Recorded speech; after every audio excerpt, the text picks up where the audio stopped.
এইজন মানেহে চাকৰিটো লাভ কৰিবলৈ সক্ষম হয়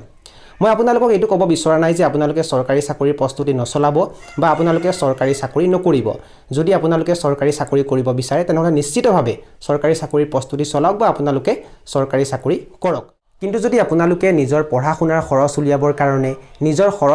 কাৰণে বা ঘৰখনক ফাইনেন্সিয়ালি অলপমান সকাহ দিবৰ কাৰণে এই কামখিনি কৰে তেতিয়া অন্তত আপোনালোকৰ ভাল হ'ব বা যদি আপোনালোকে ভৱিষ্যতে চাকৰিটো লাভ কৰিবলৈ সক্ষমো নহয় তেতিয়া অন্তত আপোনালোকৰ লগত তেতিয়া ইমানখিনি টকা থাকিব যে আপোনালোকে সেইখিনি টকাৰে নিজে কৰিব বিচৰা কামটো ভালকৈ কৰিব পাৰিব যদি আপুনি কেৱল এটা চাকৰিৰ প্ৰস্তুতি চলোৱাৰ নামত নিজৰ বহুমূলীয়া সময়খিনি খৰচ কৰি দিয়ে তেতিয়া আপোনালোকৰ এটা সময়ত এনেকুৱা লাগিব যে আসলতে মই কি কৰিলো জীৱনৰ যিখিনি বহুমূলীয়া সময় আছিল সেই সময়খিনিচোন মই শেষ কৰি দিলো লগৰবোৰচোন বহু আগবাঢ়ি গল মই কি কৰি আছো এনেকুৱা ধৰণৰ কিছুমান চিন্তা আপোনালোকৰ মনলৈ আহিব যদি আপোনালোকে পঢ়া-শুনাৰ সমান্তৰাল